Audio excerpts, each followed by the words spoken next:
आगे हम पढ़ते हैं टाइप्स ऑफ रजिस्टर्स। अब हमारे पास रजिस्टर्स हैं वो दो टाइप के होते हैं। जनरली हम ये कहते हैं कि भाई हमारे पास रजिस्टर्स हैं वो दो टाइप के होते हैं। एक तो हमारे पास पहला होता है वो हमारे पास होता है वायर बाउंड रजिस्टर होता है, और जो दूसरा रजिस्टर होता है वो हमारे पास होता है कि भाई कार्बन रजिस्टर होता है। कार्बन रजिस्टर जो हमारे पास वायर बाउंड रजिस्टर होता है वो हमारे पास बनाए जाते हैं by winding the wires. That is मैं यूँ कह दूँ कोई भी वायर ले ली, ये वायर ले ली, इसका हमारे पास क्या होगा, रजिस्टर होगा। हमने ये पढ़ा था कि रेजिस्टेंस ऑफ ए वायर हैन वो हमेशा होता है रो एल अपॉन ए के बराबर होता है। दैट इज हमने कहा था कि रेजिस्टेंस है किसी भी वायर का लेंथ पे डिपेंड करता है और एरिया ऑफ क्रॉस सेक्शन के ऊपर डिपेंड करता है। तो इस टाइप का जो रजिस्टर होता है उसको हम क्या कह देते हैं, भाई वायर बाउंड रजिस्टर का नाम दे देते हैं। दूसरा हमारे पास होता है कि उसके बाद बताया है कि ये हमारे पास जो रजिस्टर्स होते हैं ये हमारे पास जनरली हम बना देते हैं कि भाई एलॉयज़ के बने होते हैं। जैसे मैं कह दूँ मैंगनीन है, कॉन्स्टेंटेंट है, एक्सेट्रा। इन मटेरियल्स के इसलिए बनाते हैं क्योंकि ये कहता है कि अगर हम टेम्परेचर चेंज कर देंगे तो इनके रेजिस्टेंस के अंदर कोई भी चेंजमेंट नहीं होगा। दूसरा हमारे पास ये कहता है कि इनकी जो रेंज होती है वो कुछ ओम से फ्यू हंड्रेड ओम तक ही होती है, उससे ज़्यादा इसकी रेंज नहीं होती। दूसरे ये कहता है कि भाई हमारे पास कार्बन रजिस्टर होते हैं, और कार्बन रजिस्टर है अगर हम बात करें कि भाई टीवी की बात करें, रेडियो की बात करें, तो उसके अंदर हमारे पास कुछ इस टाइप का आपने देखा होगा सिलेंड्रिकल, उसके ऊपर तुमने देखा होगा कलर्ड से बैंड होंगे और यहाँ पे इस टाइप से उसको टच करते हैं। तो ये जो रजिस्टर होता है वो हमारे पास रजिस्टर होता है और उसको नाम दे दिया कि भाई कार्बन रजिस्टर का नाम दे दिया। These resistors are known as the carbon resistors. ये कहता है कि भाई हमारे पास कॉम्पैक्ट होते हैं, इनएक्सपेंसिव होते हैं, थोड़े से पैसे में बहुत ज़्यादा रजिस्टर्स आ जाते हैं।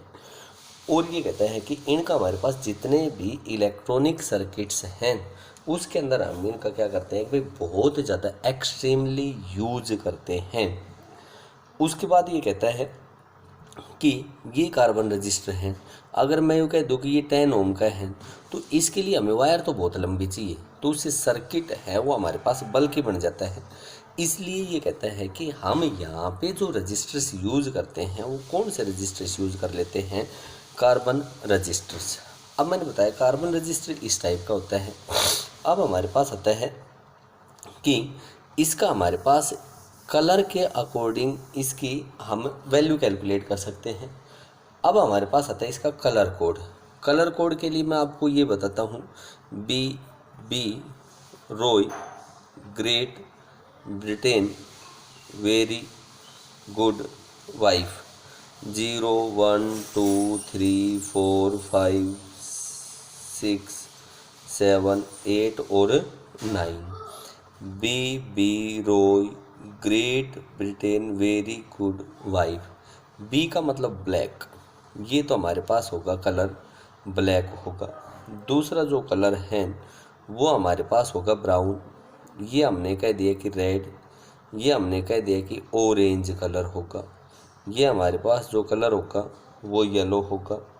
उसके बाद ये कहता है कि ये जो कलर होगा वो हमारे पास होगा ग्रीन कलर होगा। ये कहता है कि हमारे पास ब्लू कलर होगा। ये हमारे पास होगा वॉयलेट कलर होगा।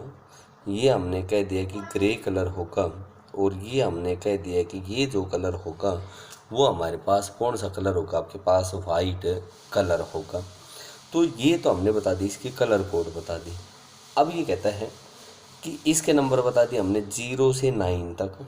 उसके बाद हमने बताया है मल्टीप्लायर बताया है। मल्टीप्लायर ये कहता है कि मल्टीप्लायर के अंदर ये 10 की पावर 0, 10 की power 1, 10 raised power 2, 3, 10 raised power 4, 10 raised power 5, 10 raised power 6, 10 raised power 7, 10 raised power 8 और 10 रेज़्ड पावर 9। मतलब जो नंबरिंग है उसी के अकॉर्डिंग हमारे पास 10 रेज़्ड पावर्स आती है। और उसके बाद हमारे पास आता है इसके अंदर टॉलरेंस आता है। और टॉलरेंस का मतलब ये कहता है कि भाई परसेंटेज एरर की भाई मैक्सिमम पॉसिबल एरर है वो हमारे पास कितना होगा। ये मैंने बताया आपको formula, B Roy great Britain very good wife wearing gold silver necklace, gold silver necklace, G for gold, S for silver. तो ये तो मैंने कह दिया कि ये तो हमारे पास जो कलर हो गया वो गोल्ड कलर हो गया, और ये हमारे पास कलर हो गया वो सिल्वर कलर हो गया। इनकी जो परसेंटेज है, गोल्ड की तो हमारे पास 5% है, सिल्वर की हमारे पास 10% है, और अगर हमारे पास कोई भी कलर नहीं है तो उसकी परसेंटेज हमारे पास कितनी, आपके पास 20% के बराबर होता है। तो इस टाइप से तो पहले तो आपको कलर कोड है वो याद रखना है। उसके बाद हम कहते हैं कि भाई हमें कैसे पता चलेगा कि भाई कौन से रजिस्टर का कितना रजिस्टेंस है। जैसे मैं अब आपसे ये कह दूं कि ये मेरे पास कोई भी एक कार्बन रजिस्टर है, कार्बन रजिस्टर है, तो इसके अंदर या तो 3 बैंडेड मिलेंगे या हमने कह दिया कि 4 बैंड मिलेंगे। जैसे मैंने ये कह दिया कि ये पहला बैंड है, ये दूसरा बैंड है, ये तीसरा बैंड है, और ये चौथा बैंड है। पहले 2 बैंड्स हैं, these gives the significant figures. उसके बाद ये कहता है कि जो थर्ड बैंड है वो रिप्रेजेंट करता है पावर ऑफ 10, एंड जो फोर्थ बैंड है इट गिव्स द टॉलरेंस, ये हमारे पास टॉलरेंस को रिप्रेजेंट करेगा। अब देखो भाई, अगर मैं आपसे यूँ कह दूँ कि ये मेरे पास जो पहला बैंड है वो रेड कलर का है, दूसरा बैंड है ये मैंने कह दिया कि ग्रे कलर का है, तीसरा बैंड है ये हमने कह दिया कि ये इसने बता दिया ऑरेंज कलर का बता दिया, और चौथा बैंड है ये कह दिया कि गोल्ड है। देन ये कहता है कि भाई find the resistance of this register, इस कार्बन रजिस्टर का हमें रेजिस्टेंस है वो बताना है। देखो पहला हमने बताया रेड, दूसरा इसने जो बैंड बताया है वो ग्रे कलर का बताया है, तीसरा बताया ऑरेंज कलर का, चौथा बताया है गोल्ड। तो पहले 2 बैंड है वो सिग्निफिकेंट फिगर्स को रिप्रेजेंट करते हैं। देखो भाई गोल्ड हमारे पास, सॉरी रेड हमारे पास कितने नंबर पे है, 2 नंबर पे, 2 लिख दिया। दूसरा बैंड हमारे पास ग्रे, और ग्रे देखो ग्रे है 8, तो कितना बन गया आपके पास 28। पावर ऑफ 10 ऑरेंज देखो कितने हैं 3 नंबर पे, पावर ऑफ 10 कितनी होगी इसकी 10 raise to power 3, plus minus gold की कितनी टॉलरेंस बताई थी हमने 5%। तो this is the resistance of this carbon resistor. उसके बाद ये कह दे कि ऐसा कोई क्वेश्चन कह दे कि हमारे पास कोई भी एक कार्बन रजिस्टर है, उसके ये कहता है कि जो बैंड्स हैं वो इस टाइप से हैं। पहला बैंड बताया इसने येलो बैंड बताया है, दूसरा बता दिया इसने ब्लैक बता दिया, तीसरा जो बैंड बताया है वो बता दिया इसने ब्राउन बता दिया, एंड ये कहता है कि कोई भी कलर नहीं है, सिर्फ 3 बैंड बताए हैं। देन ये कहता है calculate the resistance of this carbon register, इस कार्बन रजिस्टर का हमें क्या कैलकुलेट करना है कि भाई रेजिस्टेंस है वो कैलकुलेट करना है। Calculate the resistance of this carbon register, पहला येलो और दूसरा ब्लैक, ये दोनों सिग्निफिकेंट फिगर्स रिप्रेजेंट करेंगे। येलो देखो कितने नंबर पे 4th नंबर पे, और ब्लैक कितने नंबर पे 0 नंबर पे 40 इंटू ब्राउन 1 नंबर पे 10 raise to power 1, plus minus कोई कलर नहीं है तो हमने कह दिया भाई प्लस माइनस 20% इतने ओम के बराबर आ गया। This is the resistance of this carbon register. आगे हमारे पास ये भी पूछ सकते हैं कि भाई हमें ये बताओ कि भाई इनकी जो कलर्स हैं उनकी सीरीज बताओ, सीक्वेंस ऑफ कलर्स बताओ। कोई ये कह दे कि कोई कार्बन रजिस्टर है, उसका रेजिस्टेंस है 2.3 इंटू 10⁻6 ±5% ओहम। देन ये कहता है कैलकुलेट द सीरीज या सीक्वेंस ऑफ द कलर्स। देखो यहाँ पे पॉइंट दे रखा है लेकिन सिग्निफिकेंट फिगर में तो पॉइंट नहीं आया था, पॉइंट हटा दिया, नीचे 10 आ गया, एक जीरो ने एक जीरो को मार दिया, कितना आया 10⁻5। दैट इज़ हमने कह दिया कि कितना बन गया 23 × 10⁻5 ±5% के बराबर आया। देखो भाई, दो दो दो के सामने रेड, 3 के सामने ऑरेंज, 10⁻5 5 के सामने ग्रीन और 5% के लिए कौन सा होगा गोल्ड। तो पहला बैंड रेड, दूसरा ऑरेंज, तीसरा ग्रीन और जो चौथा बैंड होगा वो हमारे पास कौन सा बैंड होगा, आपके पास गोल्ड कलर का बैंड होगा। तो this is the sequence of the colours in that carbon register of resistance this, जिसका रेजिस्टेंस है वो हमारे पास इसके बराबर है। आगे हमारे पास आता है कि भाई रजिस्टिविटी आता है। एक हमने पढ़ा था रेजिस्टेंस पढ़ा था और दूसरी हमारे पास आती है कि भाई रजिस्टिविटी आती है।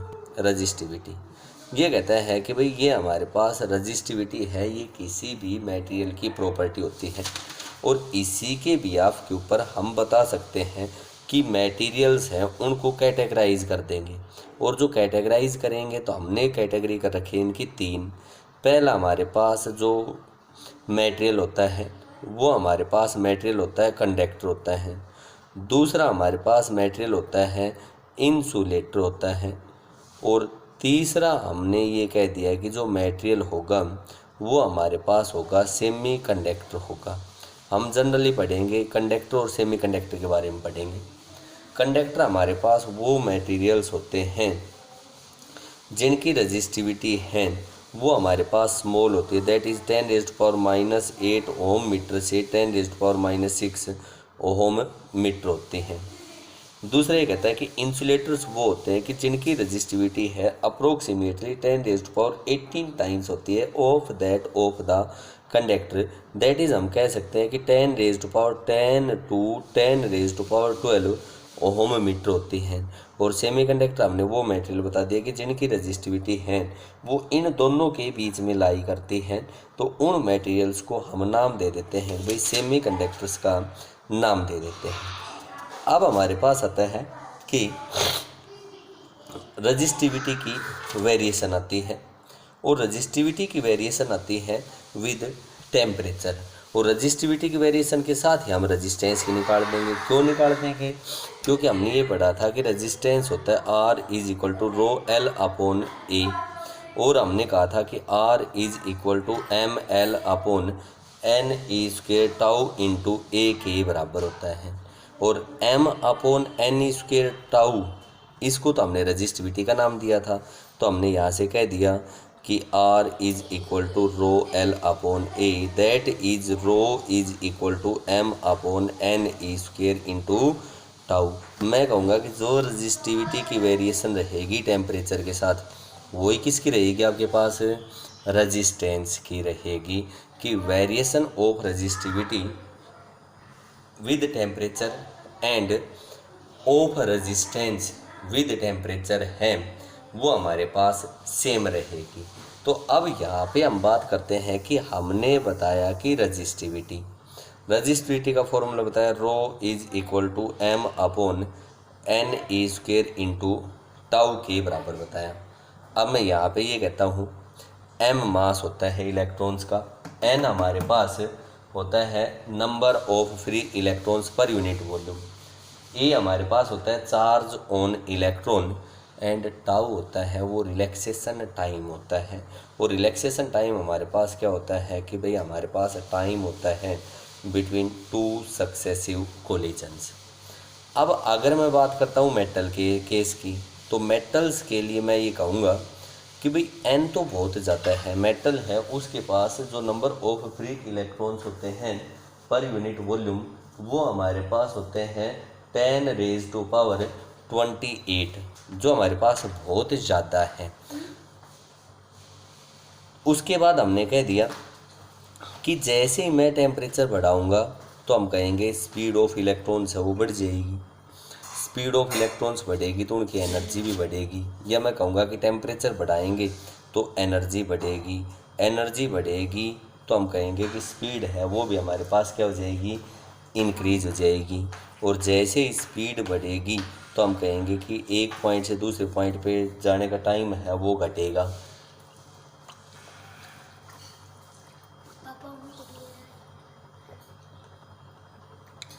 टाइम है वो क्या हो गया आपके पास, डिक्रीज़ हो गया। और टाइम डिक्रीज़ होगा तो हम कहेंगे रजिस्टिविटी है वो हमारे पास क्या हो जाएगी, इंक्रीज हो जाएगी। दैट इज़ मैं कहूँगा कि अगर टेम्परेचर बढ़ाएंगे मेटल्स के लिए तो रजिस्टिविटी है वो भी हमारे पास क्या हो जाएगी, इंक्रीज हो जाएगी। एंड ये कहता है कि अगर हमने टेम्परेचर डिक्रीज़ कर दिया तो रजिस्टिविटी है मेटल्स के लिए वो भी हमारे पास क्या हो जाएगी, आपके पास डिक्रीज हो जाएगी। अब हमने बताया कि जो रजिस्टेंस होता है वो कितना होता है, रो एल अपॉन ए। जब मैंने टेम्परेचर बढ़ाया तो रजिस्टिविटी बढ़ी तो बोलो रजिस्टेंस भी क्या हो जाए, बढ़ जाएगा। एंड वाइस वर्सा, अगर टेम्परेचर घटाएंगे तो resistance in case of metal हैं वो भी हमारे पास क्या हो जाएगा कि भाई it will decrease with decrease in temperature. दूसरा हमारे पास आता है सेमीकंडक्टर्स। सेमीकंडक्टर्स के केस के अंदर ये कहता है कि जैसे हम क्या करते हैं कि भाई एन तो सेमीकंडक्टर में बहुत कम होते हैं। अब ये कहता है कि जैसे ही आप टेम्परेचर बढ़ाओगे ना तो number of free electrons per unit volume भी बढ़ जाते हैं। और ये कहता है कि रिलैक्सेशन टाइम है वो घट जाता है। लेकिन ये कहता है कि एन है ना, इसका ये डोमिनेंट होता है, इसका पार्ट है वो ज़्यादा रोल प्ले करता है, डोमिनेंट होता है। और जब एन डोमिनेंट होगा तो मैं कहूँगा कि नेट एन टाउ का प्रोडक्ट है वो क्या हो जाएगा, आपके पास इंक्रीज हो जाएगा। टेम्परेचर बढ़ा तो एन टाउ हमारे पास इंक्रीज हो गया। जैसे हमारे पास टेम्परेचर बढ़ा तो एन टाउ है वो हमारे पास इंक्रीज होकर, जब एन टाउ नेट इंक्रीज होगा तो बोलो रजिस्टिविटी क्या हो जाएगी, आपके पास डिक्रीज हो जाएगी। दैट इज़ मैं कहूँगा कि अगर हमने टेम्परेचर इंक्रीज किया तो रजिस्टिविटी डिक्रीज, और अगर मैं कह दूँ कि टेम्परेचर डिक्रीज कर दिया तो रजिस्टिविटी हमारे पास सेमीकंडक्टर केस में क्या हो जाएगी, इंक्रीज हो जाएगी। दूसरा मैं ये कहता हूँ कि रजिस्टेंस है वो हमने बताया था रो एल अपॉन ए, और मैंने बताया टेम्परेचर बढ़ा रजिस्टिविटी क्या हुई थी आपके पास, डिक्रीज। रेजिस्टेंस और रजिस्टिविटी तो सेम प्रोपोर्शन में है तो हम कहेंगे रेजिस्टेंस है वो भी हमारे पास क्या होगा, आपके पास डिक्रीज होगा। और अगर टेम्परेचर घटेगा तो रजिस्टिविटी बढ़ेगी, और रजिस्टिविटी बढ़ेगी तो रेजिस्टेंस भी क्या हो जाएगा, आपके पास इंक्रीज हो जाएगा। तो ये तो हमने रजिस्टिविटी का केस बताया है, किसके लिए बताया है, मेटल्स के लिए एंड इंसुलेटर्स के लिए हमने डिस्कस किया है। आगे हमारे पास आता है कि resistivity of a metal as function of temperature. Metal है वो हमारे पास कंडक्टर बताया था, और कंडक्टर के केस में बताया था टेम्परेचर बढ़ाया तो रजिस्टेंस या रजिस्टिविटी क्या हो गई थी, आपके पास इंक्रीज हो गई थी। अगर आपसे कोई भी ये कह दे कि कॉपर एक मेटल है, कॉपर की वेरिएशन करनी है रजिस्टिविटी के साथ विद टेम्परेचर, रजिस्टिविटी और टेम्परेचर की हमें वेरिएशन करनी है, तो आप कह दोगे कि भाई हमारे पास इस टाइप की वेरिएशन रहेगी। और रजिस्टिविटी है वो 10⁻⁸ ओम मीटर की टर्म्स में होगी। दूसरा ये कहता है कि भाई हमारे पास रजिस्टिविटी की हमारे पास वेरिएशन करते हैं विद टेम्परेचर, और ये कहता है कि निक्रोम के लिए कहता है। तो निक्रोम है ये हमारे पास क्या बताया इसने, एक निक्रोम है वो हमारे पास एलोय है, और एलोय के लिए हम कहते हैं कि ये इंडिपेंडेंट होता है। तो अप्रोक्सीमेटली आप इसको स्ट्रेट लाइन कहोगे, धीरे धीरे इस टाइप की हमारे पास होगी। अगर आप इसको ये कह दो कि इस टाइप से, तो भी इसमें कोई बुराई वाली बात नहीं है। ये रजिस्टिविटी ये टेम्परेचर की टेम्परेचर के ऊपर इनकी वेरिएशन है वो हमारे पास क्या रहेगी रेजिस्टिविटी की निक्रोम के लिए दैट इज़ हम कहेंगे एलोइज के लिए इंडिपेंडेंट होगा। और नेक्स्ट कहता है कि भाई हमारे पास रेजिस्टिविटी की variation for a typical semiconductor. और जैसे हम सेमीकंडक्टर की बात करते हैं तो ये मैंने कह दिया कि इधर तो रेजिस्टिविटी और इधर हमने क्या बता दिया इसका टेम्परेचर। तो ये कहता है कि भाई इस टाइप से क्यों, क्योंकि टेम्परेचर बड़ा रेजिस्टिविटी घटी और टेम्परेचर घटा तो रेजिस्टिविटी हमारे पास क्या हो जाएगी आपके पास इंक्रीज हो जाएगी। अब हमारे पास आता है कि किसी भी रजिस्टर के लिए कंडक्टर के लिए हमारे पास जो रजिस्टिविटी है ना उसको हम इस टाइप से रिप्रेजेंट कर सकते हैं rho naught e raise to power alpha into delta T. Rho ये कहता है कि रजिस्टिविटी है वो हमारे पास किसी टेम्परेचर के ऊपर है, टी फाइनल के ऊपर है। रो नोट है ये रजिस्टिविटी है किसी इनिशियल टेम्परेचर के ऊपर। अल्फ़ा है ये कह दिया कि coefficient of resistivity that is ये हमारे पास कोई कांस्टेंट होगा। और उसके बाद ये कहता है कि जो डेल्टा टी है this is the change in temperature that is हमने कह दिया भाई final temperature minus initial temperature. Resistivity की वेरिएशन है टेम्परेचर के साथ हमारे पास एक्सपोनेंशियली होती है। और हम लोगों ने पढ़ रखा है ई रेज्ड पावर एक्स, और ई रेज्ड पावर एक्स को अगर हम खोलते हैं तो 1 plus x upon factorial of 1 plus x square upon factorial of 2 plus x3 upon factorial of 3 plus up to so on. और ये कहता है कि यहाँ पे हमारे पास अल्फा भी स्मॉल होगा और जो रेंज है चेंज इन टेम्परेचर है ये भी हमारे पास स्मॉल होगी। तो मैं यहाँ से अगर मैं आपसे यूँ कहूँ कि x इज़ वेरी स्मॉल और x बहुत स्मॉल है तो हाइयर पावर है, इनको हम नेगलेक्ट कर सकते हैं। और नेगलेक्ट कर सकते हैं तो e की power x is equal to आप क्या लिख सकते हो e प्लस एक्स के बराबर लिख सकते हो कि नेगलेक्टिंग द हाइयर पावर्स हैं उनको हमने नेगलेक्ट कर दिया। तो देखो यहाँ पे हम रजिस्टिविटी की क्या लिख सकते हैं, इसको मैं रफ करता हूँ। यहाँ पे मैं लिखता हूँ कि rho is equal to rho naught into 1 plus alpha delta T upon factorial of 1 plus alpha delta T इसका square upon factorial of 2 plus alpha delta T इसका cube upon factorial of 3 plus up to so on.